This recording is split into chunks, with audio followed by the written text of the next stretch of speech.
Welcome to Dunya Lion, where your goatness will be tested. If you feel like you can't take it anymore, please wave at the camera.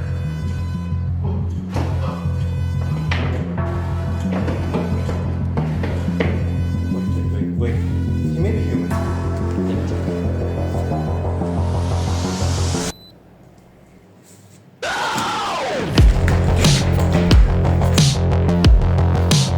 Just now, we've just seen the application of infrared in our everyday life. But have you ever known that the oldest galaxy in our universe was found on infrared band? This is infrared in astronomy.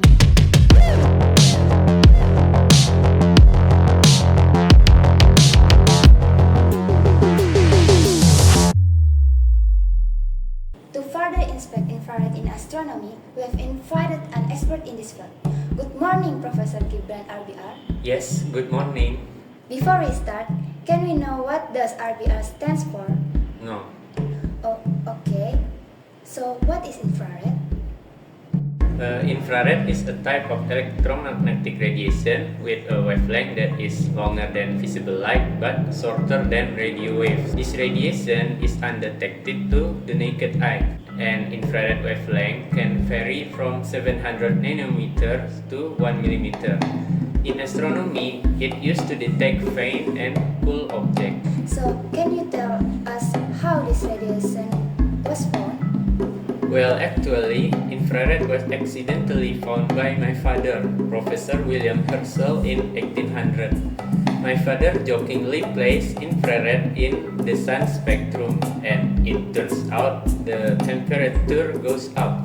That was the moment where my father realized that there was undetectable light that we can't see.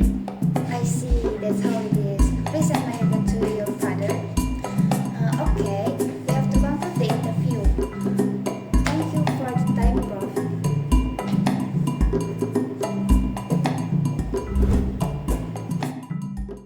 We have invited another special guest that has come from far away for an interview with us.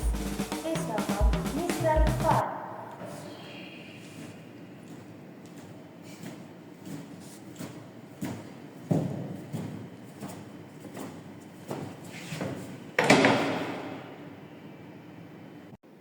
Can you lower your hand, please? Okay, please introduce yourself. Hello, my name is Todd. Please don't make fun of my name. I was an astronomer here whose expertise on infrared astronomy. If we are not intruding, can we know how you died? Well, it's a very long story.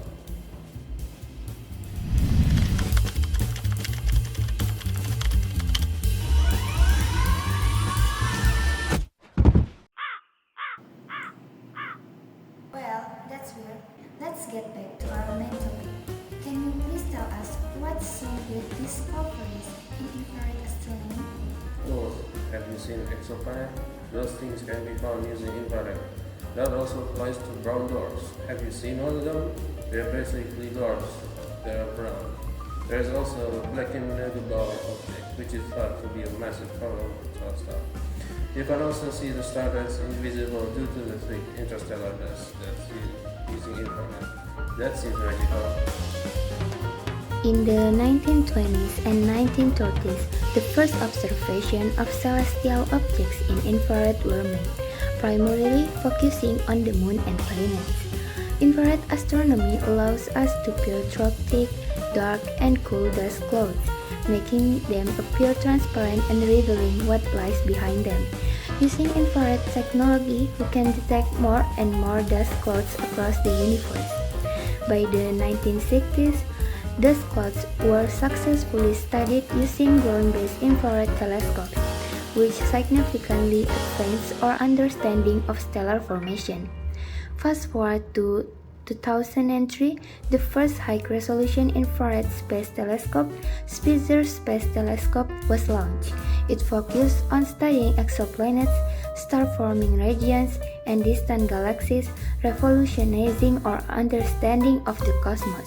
Now, we meet with Mr. Dudi to talk more about instruments in infrared astronomy. Okay, Mr. Dudi, could you explain what kind of instrument are there in infrared astronomy?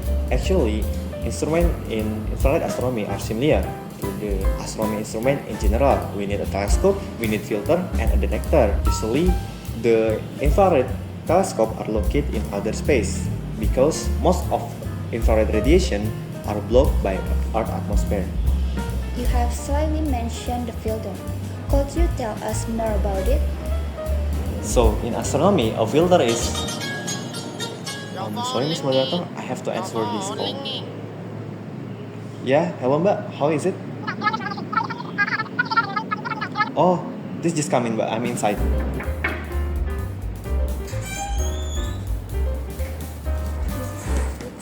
Okay, thank you so much Mbak, it has been paid through the app, right? Okay, back to our topic. So, as I was saying before, in astronomy, a filter is... Sorry sir, there's a 2,000 rupiah parking fee. Sorry moderator, do you have any change? Thank you so much Mbak. Okay, a filter in astronomy is used to filter out which wavelength we are going to detect. For example, I use the red filter to only observe in the red wavelength. So, what's the piece of principle that works in that filter? There can be a lot of principles. It can be interference, diffraction, and many more. But the most simple of all this is selective transmission. In principle, there is a certain material that can absorb a certain wavelength and transmit or reflect another wavelength. For example, I have this blue bottle. This blue bottle looks blue because it reflects and transmits the color blue and absorb another color like the sky. Infrared filter, it usually use the electric material like silicon and germanium that's transparent to the infrared wavelength. So, just infrared wavelength that can be detected using the detector. Oh, sorry. By the way, how would you describe the future of infrared astronomy? The James Webb Space Telescope.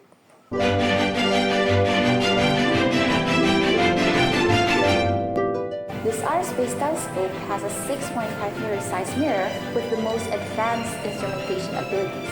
This telescope is designed to look further into the past to see galaxies that has gone through the extreme redshift phenomenon. Last year, this telescope managed to detect the oldest galaxy ever detected, almost as old as the universe. This telescope also presents a beautiful image of our beautiful universe. This telescope also has NIRCam that focus on observing the earliest stars and earliest galaxy. MIRICAM that focus on observing distant galaxy, exoplanet, and protoplanetaritas. The James Webb Space Telescope (JWST) can detect extremely distant galaxies. This capability is not only due to its large mirror size, but also because JWST is an infrared telescope. Distant galaxies are subject to the extraordinary effects of the expanding universe, causing them to exhibit redshift. So, what is redshift? Redshift refers to a phenomenon where electromagnetic waves experience a lengthening of their wavelengths due to the source moving away, much like a spring being stretched from both ends. For distant galaxies, the rapid radiation velocity causes their wavelengths to stretch into the infrared spectrum. This is what enables us to detect such distant galaxies. Moreover, JWST's detectors are cryogenically cooled to an extremely low temperature of 7 Kelvin, making them highly sensitive to faint infrared radiation. The farther we observe celestial objects, the farther back in time we look. This ability helps us uncover the state of the universe in its earliest stages. Infrared astronomy and the JWST stand as testaments to humanity's unyielding curiosity to uncover the mysteries of the cosmos. This telescope can change our views toward the universe through the infrared medium. The future of infrared astronomy is quite bright, as long as it's not cloudy.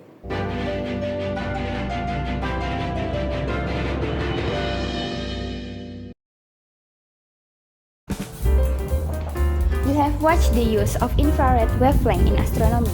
Hopefully, this program can provide us all with useful insight. I'm Iren and I will take my leave.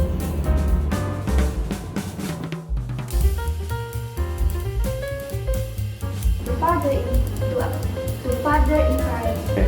No. No.